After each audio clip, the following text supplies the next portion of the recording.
자, 우리가 지난주 말씀 혹시 기억하시나요? 제목을 기억하시나요? 신실. 신실. 우리가 지난주 하나님의 신실하심에 대해서 함께 나누었습니다. 약속하신 것을 반드시 지키시는 그 하나님 되심을, 또 말씀하신 대로 반드시 행하시는 하나님이심을 우리가 지난주 말씀 가운데 함께 나누었지요. 그렇기 때문에 우리는 하나님을 신뢰하며 그분을 믿을 수 있다는 것입니다. 우리에게 주신 약속, 그 예수님께서 다시 오시고 우리를 하나님 나라, 그 천국의 그 영원한 생명으로 살게 하신다라는 그 약속도 우리가 믿고 소망하며 기다릴 수 있는 것이죠. 자, 그럼 그런 하나님에 비해서 우리는 어떻습니까? 우리도 신실하다라고 말할 수 있으신가요?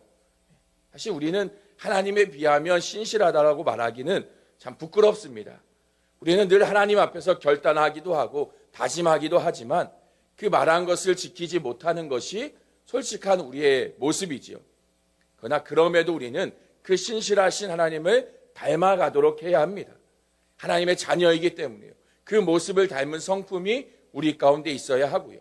그 신실한 모습으로 우리의 신앙의 생활을, 또 우리가 삶의 모습을 살아감으로써 하나님 앞에서뿐만이 아니라 세상 가운데서도 우리의 신실함을 통해서 하나님의 신실하심을 보여줄 수 있는 삶이 되어야 합니다. 자, 그러면 이 신실한 성품을 가지고 살아간다는 것이 과연 어떤 모습일까요? 자, 오늘부터 3주 동안 그 신실함을 닮아가는 모습이 무엇인가를 함께 나누고자 하는데요. 그 첫 번째로 오늘은 일관이라는 제목으로 함께 말씀을 나누고자 합니다. 자, 일관이라는 이 단어가 어떤 의미일까요? 사전에 찾아보면 처음부터 끝까지 한결같은 태도나 방법이라고 정의합니다. 처음부터 끝까지 변하지 않는 한결같은 그런 모습을 일관되다라고 말하는 것이죠.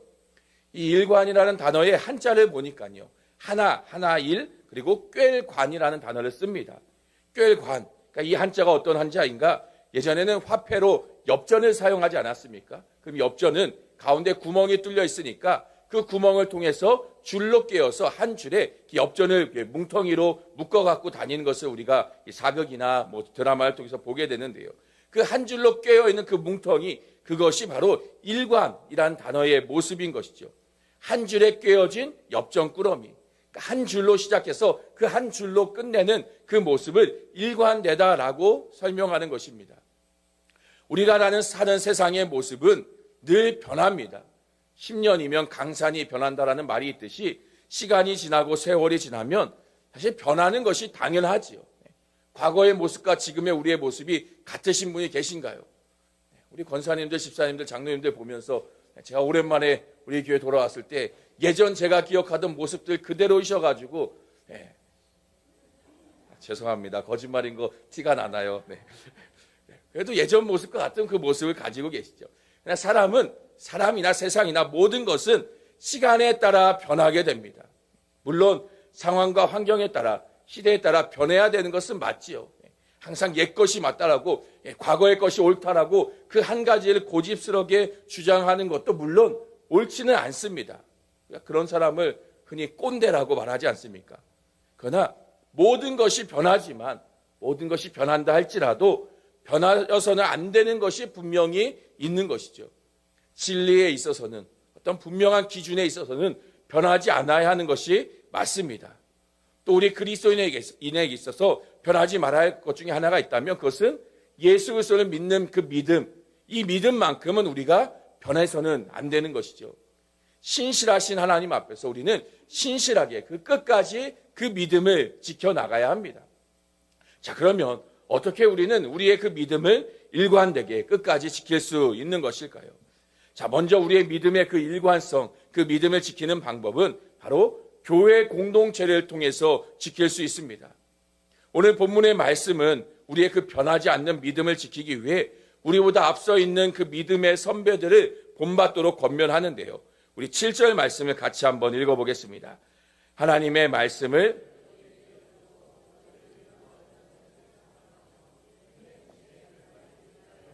그들의 믿음을 본받으라.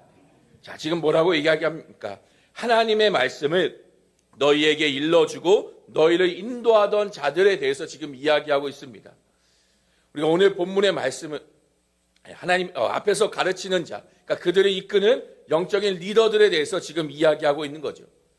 이 당시 초대교회 안에도 영적인 그런 앞서 있는 가르치고 전하고 하는 믿음의 선배된 믿음의 영적인 리더들이 그들 가운데 있었는데요. 대표적으로 우리가 아는 사도들이 그러한 영적인 리더의 자리에 있었고, 또 교회마다 세워진 직분들이 있었습니다. 장로나 집사나 교사나 또 그 은사들을 따라서 직분을 성도들에게 나누어 주고 역할들을 하도록 맡겼지요. 이들은 물론 가진 은사에 따라서 서로 다른 직분을 받기는 했습니다. 그러나 그들이 은사만 있다고 해서 그 직분을 얻게 된 것은 아니죠.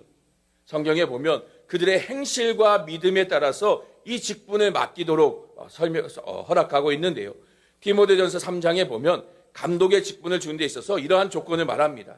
책망할 것이 없고 한 아내의 남편이 되며 절제하고 신중하고 단정하고 가르치기를 잘하고, 또 이외에도 여러 가지 많은 조건들을 한 감독, 지금으로 말하면 장로님의 역할을 하는 그 일을 하는 사람에게 이런 조건을 따져서 그런 사람에 합하면 주도록 허락한 것이죠. 지금 우리 가운데 그러면 이 기준에 맞춰 본다면요, 혹시 내가 이 기준에 맞지 않는 분들이 계신가요? 책망할 것이 없는 사람이어야 합니다. 혹시 책망받을 만한 일이 있으신가요? 그러면 장로님이 되실 수 없어요. 한 아내의 남편이어야 합니다. 혹시 두 아내를 두고 계신 분들 죄송합니다. 장로가 되실 수 없으세요. 절제하고 신중하고 단정하고 이러한 조건들을 까다롭게 성경은 이야기합니다. 뿐만이 아니라 집사나 권사에 대해서도 바울은요, 자신이 쓴 그 서신서들에 보면 명확한 기준을 제시하는데요. 그만큼 앞에 세워지는 자들, 이러한 직분을 맡은 자들에 대해서 엄격한 신앙의 잣대로 그들을 세울 것을 권면하고 있는 것입니다. 왜 그렇습니까? 그들이 성도들의, 다른 이들의 신앙의 본이 되어지기 때문인 것이죠. 다른 사람들에게 그들의 모습이 신앙의 기준과도 같은 역할을 하기 때문에 그들의 행실을 올바르게 하도록, 흠이 잡힐 만한 것이 없도록 그들을 선별하게 말하고 있습니다. 오늘 말씀에도 이러한 신앙의 앞선 자들에 대해서 어떻게 하라고 우리에게 말합니까? 생각하고 그들의 행실의 결말을 주의하여서 보고 그들의 믿음을 본받으라라고 말합니다. 먼저는 생각하라고 말해요. 그 믿음에 앞서 있는 자들, 그 믿음의 앞에 서서 가르치는 자들에 대해서 생각하라라고 말합니다. 이 생각한다라는 말은 기억하다라고 이해하는 것이 더 좋을 것 같습니다. 그들이 가르친 말, 그들이 보여준 행동, 그 모든 것에 대해서 그냥 듣고 흘려버리는 것이 아니라 기억하라는 것이죠.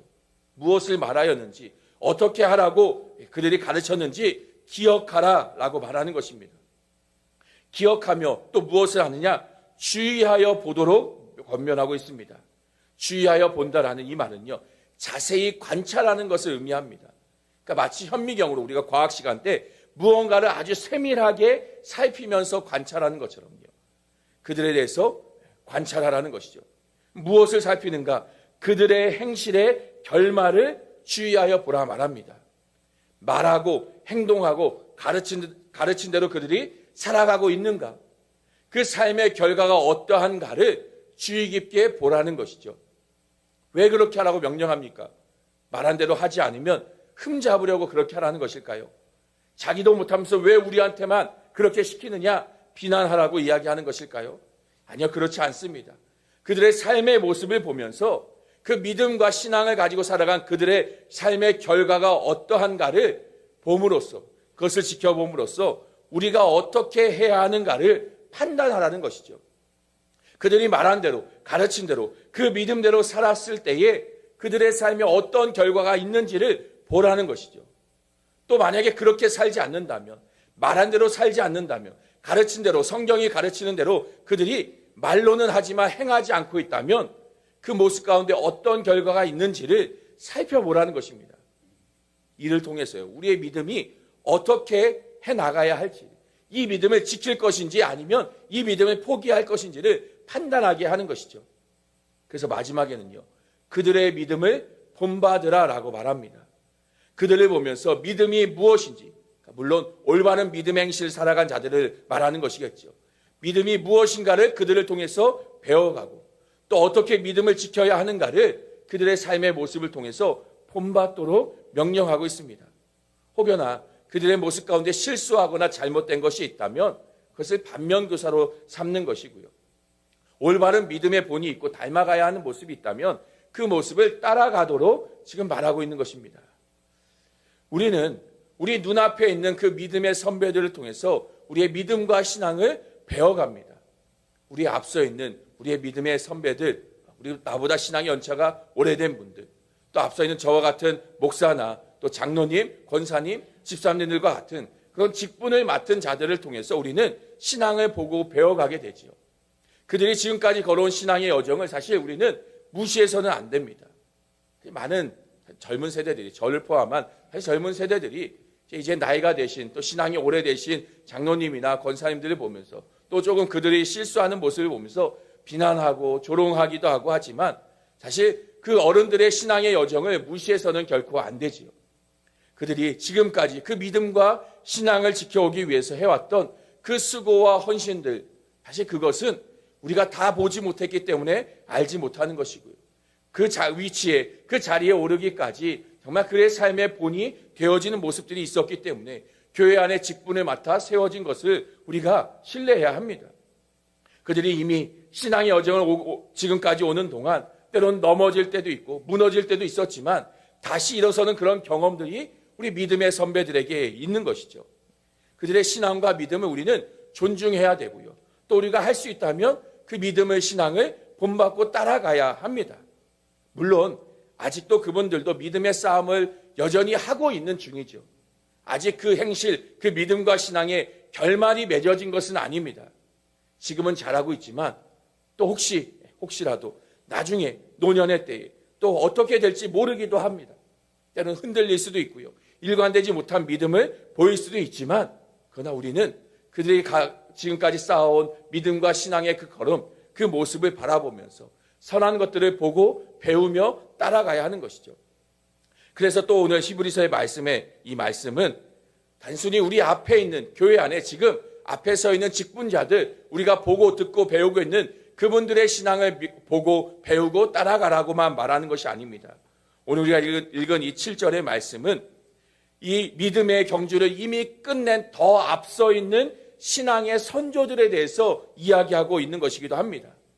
히브리서는요, 11장 말씀에 보면 믿음의 선조들의 이야기를 한 장에 걸쳐서 나열합니다.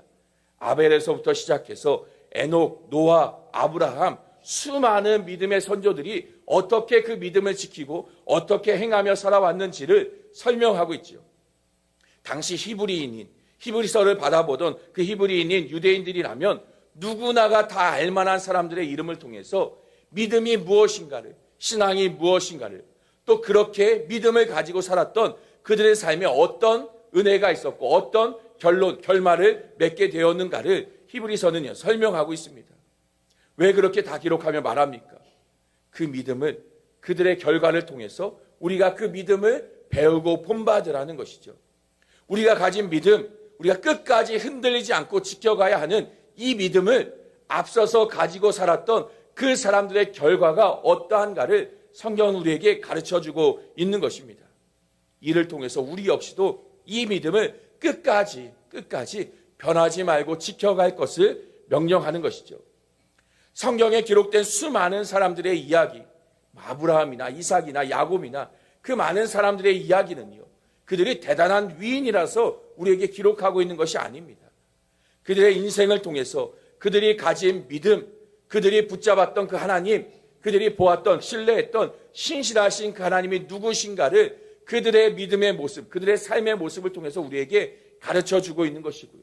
그렇게 우리 역시도 그 하나님, 신실하신 그 하나님을 믿고 신뢰하며 끝까지 이 믿음을 지킬 것을 권면하는 것이 성경이 우리에게 가르치고 있는 것입니다. 이렇게 우리는요, 교회라는 그 공동체를 통해서 우리의 믿음과 신앙을 지켜나갈 수 있는 것이죠. 그러면 왜 교회 공동체를 통해서 우리의 믿음을 이렇게 일관되게 지킬 수 있는 것일까요? 그것은 바로 교회의 주인, 교회의 머리가 되시는 예수 그리스도 때문입니다. 오늘 본문은요, 이어서 예수님에 대해서 이렇게 설명하는데요. 우리 8절 같이 읽겠습니다. 예수 그리스도는 어제나 오늘이나 영원토록 동일하시니라. 지금 7절 말씀에 그 앞선 믿음의 선배들의 모습을 본받으라, 그들을 살펴보고 본받으라고 말한 이후에 갑자기 예수 그리스도가 영원토록 동일하다라고 말하고 있습니다. 예수 그리스도가 어제나 오늘이나 영원토록 동일한 분, 변함없으신 분이라고 말하고 있습니다. 왜 그렇습니까? 지금 그 믿음의 선조들이 바라보았던, 그들이 붙잡고 나아간 기준이 된 기준점이, 믿음의 기준이 바로 예수 그리스도이기 때문이에요. 지금 예수 그리스도에 대해서 그가 누구인가를 설명하고 있는 것이죠. 그러면 예수님은요, 왜 영원히 변하지 않으시나요? 왜 그분은 영원토록 동일하신 분이실까요? 그것은 바로 하나님이시기 때문인 것이죠. 성경은 하나님에 대해서 이렇게 설명합니다. 우리 시편 102편 말씀을 같이 한번 읽어보겠습니다. 주께서 옛적에 땅의 기초를 놓으셨사오며 하늘도 주의 손으로 지으신 바이니라.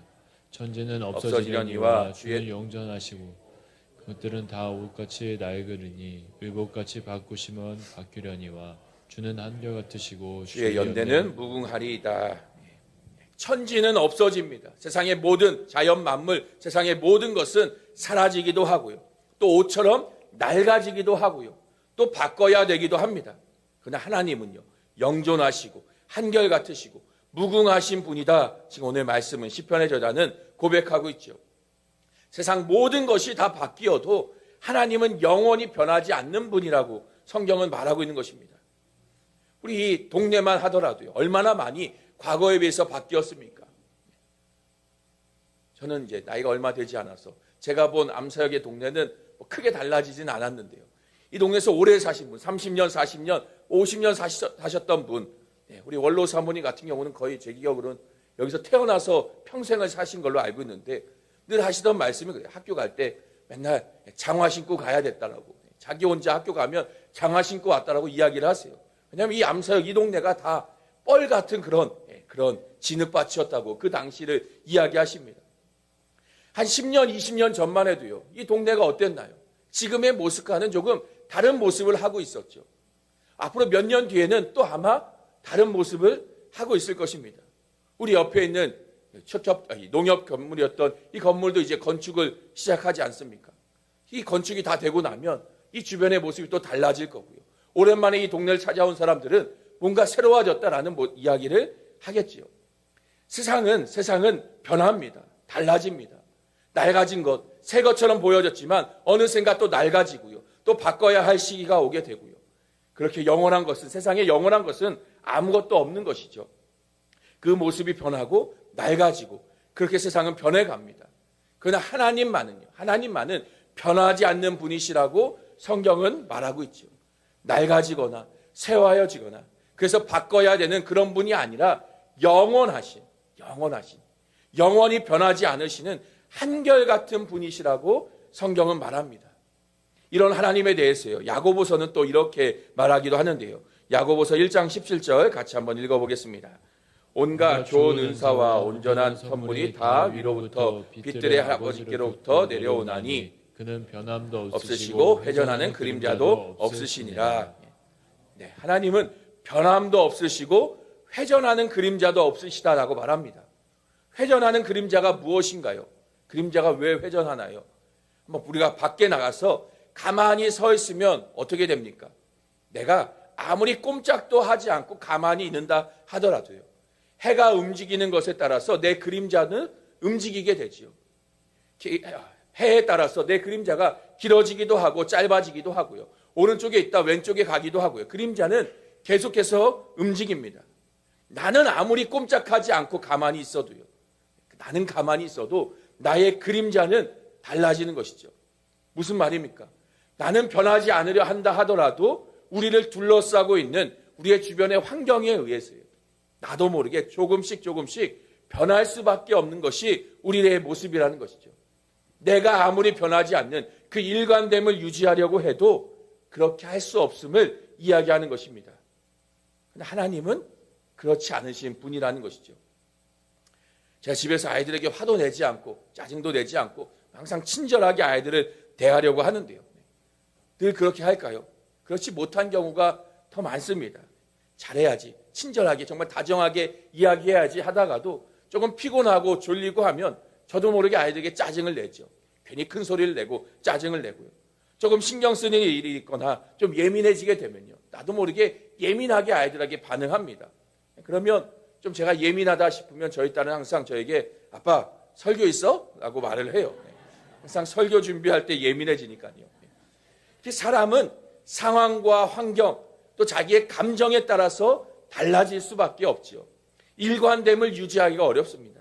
그러나 하나님은 회전하는 그림자조차 없으실 만큼 동일하심, 아주 변하지 않으시는 분이라는 것이죠. 어떤 외부의 환경에 의해서도요, 어떤 상황에 의해서도 결코 변함이 없으신 분이, 한결같은 분이신 분이 바로 하나님이심을 성경은 설명합니다.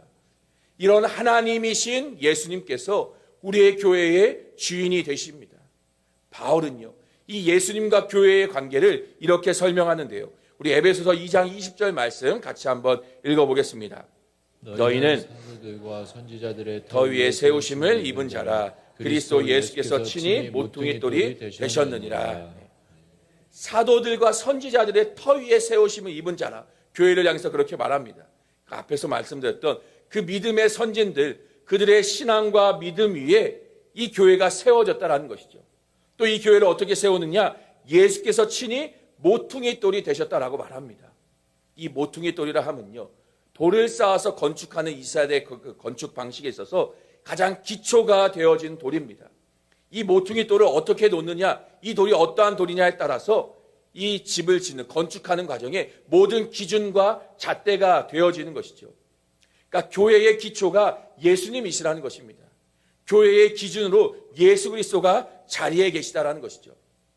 예수 그리스도를 통해서 우리의 믿음, 우리의 신앙을 올바르게 가도록 맞추어 가는 것입니다. 우리는요, 이처럼 우리의 신앙의 선배들의 그 믿음과 신앙을 보면서 본받아 가면서요, 또 예수 그리스도는 완전한 기준이 되어주시는 분이 계신 것이죠. 우리는요, 이를 통해서 우리의 믿음과 신앙의 그 일관성을, 이 믿음을 흔들리지 않고 변하지 않는 견고한 믿음을 세워갈 수 있는 것입니다. 교회 안에서 신앙의 공동체된 다른 이들을 통해서, 또 신앙의 선배된 자들을 바라보면서요, 또 교회의 기준이 되어주시는 예수 그리스도를 통해서 우리는 그렇게 믿음과 신앙을 온전히 세워갈 수 있게 되는 것이죠. 그러나 우리가 이 믿음을 일관되게 지켜감에 있어서 주의해야 될 것이 있는데요. 우리 9절 말씀을 같이 한번 읽어보겠습니다. 여러 가지 다른 교훈에 끌리지 말라. 마음은 은혜로서 굳게 함이 아름답고 음식으로서 할 것이 아니니 음식으로 말미암아 행한 자는 유익을 얻지 못하였느니라. 자, 여러 가지 다른 교훈에 끌리지 말라고 말합니다. 초대교회 당시에 다른 교훈, 다른 말씀, 잘못된 거짓된 말씀으로 가르치는 많은 이단이나 거짓된 가르침들이 교회 가운데 있었죠. 그 중에 하나가 지금 이야기하고 있는 음식으로 할 것이 아니다라는 이 말의 의미입니다. 음식으로 하지 말라는 것이 무엇일까요? 이 음식은 무엇을 말하느냐? 대표적인 이단들의 가르침이었던 율법을 강조하는 사람들을 말할 수 있습니다. 율법을 다 지키고 그것을 다 행해야만 구원을 얻을 수 있다라고 그렇게 가르치는 자들이 교회 가운데 있었던 것이죠. 예전에 모세를 통해서 이스라엘 가운데 주셨던 그 율법, 이걸 온전히 지키지 않으면 구원받을 수 없다. 아무리 예수 믿고 신앙생활해도 율법을 완벽하게 지켜서 할례도 받아야 하고 그 율법대로 사는 그 모든 규칙들을 지키지 않으면 구원받을 수 없다라고 말하는 사람들이 있었습니다. 그 표현을 지금 음식으로 할 것이 아니다라는, 음식으로 비유하여서 지금 히브리서 저자는 설명하고 있는 것이죠. 사실 이러한 말들이, 이 거짓된 가르침들이 우리의 그 종교성을 자극하기는 합니다. 우리는 사실 죄인된 우리의 종교성은 우리의 열심과 신앙의 그 노력과 수고를 통해서 구원을 얻는다라는 생각을 우리 가운데 가지고 있습니다. 우리의 죄된 본성은 우리가 무언가를 해야만 우리의 그 행위를 통해서 믿음을 판단받으려고, 구원을 얻으려고만 하는 그런 모습이 우리 가운데 있죠. 그러나 우리가 그렇게 열심히 무언가 내가 노력하고 수고해서 믿음을 얻으려고 할 때에 그 믿음의 수고와 노력이 어떻게 됩니까? 우리의 열심만 가지고 하는 그 수고는 결국 변질되어 버리기 쉬운 것이죠. 우리의 열심, 우리가 열심히 하려는 그 결단, 물론 필요합니다. 그것도 중요합니다. 그러나 그것이 영원한가요? 우리의 결심이 내가 열심히 해야 되겠다 했던 그 마음이 영원하지 못하죠. 열심히 하려고 할 때도 있지만요. 좌절하고 다 포기하고 다 내려놓고 싶을 때도 있는 것이고요. 또 열심히 하지만 원하는 대로 되지 않을 때가 또 있지요. 그럴 땐 결국 해도 안 된다라는 다 포기해버리고 말게 되는 것이 우리의 모습입니다. 그래서 오늘 말씀은 무엇을 말합니까? 은혜로서 굳게 함이 아름답다라고 말합니다. 우리의 신앙, 이 믿음을 지켜나가는 일에 있어서 내가 열심히 해야지, 내가 수고하고 노력해야지 그 결단과 나의 행위가 아니라 은혜가 우리를 그 믿음의 일관성을 지켜나가도록, 이 믿음이 변하지 않도록 우리를 붙잡아 준다는 것이죠. 변하지 않는 믿음, 그 신앙을 가지고 사는 방법은 다른 게 아닙니다. 우리의 열심이 아니에요. 우리의 결단이 아니에요. 우리가 수고하고 노력해야 되는 것이 아니에요. 은혜로서요. 하나님께 받은 그 은혜가 무엇인가를 우리가 알을 통해서 우리는 이 믿음을 끝까지 지켜나가는, 그 일관된 믿음을 지켜나갈 수 있는 것입니다. 그러면 우리가 받은 그 은혜가 무엇인가요? 바로 예수 그리스도의 십자가에 대속하신 은혜인 것이죠. 우리를 대신하여서 십자가에서 죽으셨고 부활하신 그 예수 그리스도, 그분 안에서 우리가 하나님의 자녀가 되었다는 그 사실이에요. 이것을 기억하며 살 때 우리의 믿음과 신앙은요, 결코 변하지 않는 것입니다. 결국 우리는 그리스도를 바라보며 가는 것입니다. 우리의 믿음과 신앙의 기준이 되시는 그 변하지 않는 그 예수님, 예수 그리스도, 그분을 바라보면서 신실하신 그 예수님의 십자가를 바라보면서요, 우리의 믿음과 신앙을 그분께 맞추어 가는 것이죠. 우리의 믿음의 선조들, 그 신앙의 선배들, 그들이 바라보았던 것도 역시도요, 결국 예수 그리스도였습니다. 구약의 사람들은요, 오실 예수 그리스도를 바라보며 기다렸던 것이죠. 또 사도들과 초대교회 성도들은요, 다시 오실 예수님을 기다리며 바라보았습니다. 예수님께 기준을 두었고요, 예수 그리스도를 바라보며 그들이 그 믿음을 지켜나갔을 때요, 우리 역시도 흔들리지 않을 수 있고요, 변함없이 그 믿음의 길을 걸어갈 수 있는 것이죠. 물론 살면서 우리의 믿음의 크기는 변할 수 있어요. 어떤 때는 믿음이 정말 겨자씨같이 아주 그냥 작아질 때도 있고요, 연약해질 때도 있는 것이고요, 어떨 때는 우리의 믿음이 정말 누구보다 크다, 강하다 말할 수 있을 만큼 굳세어질 때도 있습니다. 그러나 그리스도를 바라본다는 것은요, 그 믿음의 크기가 아닌 믿음의 방향을 잃지 않는 것입니다. 운전하는 차로 따지면요, 빠르게 가냐 느리게 가냐가 중요한 게 아니라 올바른 방향으로 운전하고 가고 있느냐가 중요한 것인 것처럼요, 올바른 기준과 목표를 두고 지금 내 차가 올바르게 가고 있는가, 그것이 속도보다 더 중요한 것처럼요, 우리의 믿음과 신앙에 있어서 믿음의 강도, 믿음의 크기가 아닌 우리의 믿음의 방향, 그리스도, 그분의 십자가를 바라보며 나아가고 있느냐, 이것이 믿음의 일관됨을 말하는 것입니다. 또한 우리가 기억해야 될 것은요, 그렇게 우리가 걸어가는 그 신앙의 길이 누군가에게는 또한 이정표와 같이 되어질 수 있다는 것이죠. 우리가 앞서간 믿음의 선배들을 바라보면서 그들을 따라가듯이요, 우리의 후배들, 우리의 자녀들, 우리의 다음 세대들은 우리의 모습을 보며 따라오는 것입니다. 그러면 우리가 그들에게 어떤 모습을 보여줘야 합니까? 올바르게, 올바른 방향과 목적을 가지고 이 신앙을 지켜나가는 모습이 필요한 것이죠. 물론 부족하지만요, 때로는 서툴러서 연약해질 때도 있지만 우리가 온전히 그리스도를 바라보면서 올바른 이 길을, 이 일관된 믿음을 지켜나갈 때 우리의 다음 세대들, 우리의 자녀들도 얼마든지 이 올바른 길을 따라오게 되는 것입니다. 우리가 바울의 고백과 같은 그 고백이 우리에게 있길 소망합니다. 바울은 뭐라고 고백하는가 하면요, 내가 그리스도를 본받은 것 같이 너희도 나를 본받으라라고 말합니다. 그러니까 바울은요, 자신은 그 예수님을 바라보면서 그 믿음의 길을 끝까지 지켜나가고 있다. 너희들 나만 보고 따라와라. 나만 보면서 쫓아오면 예수님을 향해서 이 믿음 지켜나갈 수 있다. 바울은 당당하게 말한 것이죠. 우리도 이와 같은 고백이, 이와 같은 믿음의 고백이 우리의 자녀들과 다음 세대를 향해서 할 수 있기를 간절히 소망합니다. 우리의 신앙의 모습, 우리가 지켜온 신앙의 그 전통이 단순히 행위적인 것만을 강요하고 가르치는 것이 아니라요, 정말 그리스도의 은혜를 우리가 기억하면서요, 그분을 정말 사랑함으로써 행하는 아름다운 신앙의 본이 우리의 다음 세대에게 보여줄 수 있는 우리 모든 교회와 성도님들 될 수 있기를 주님의 이름으로 간절히 축원합니다.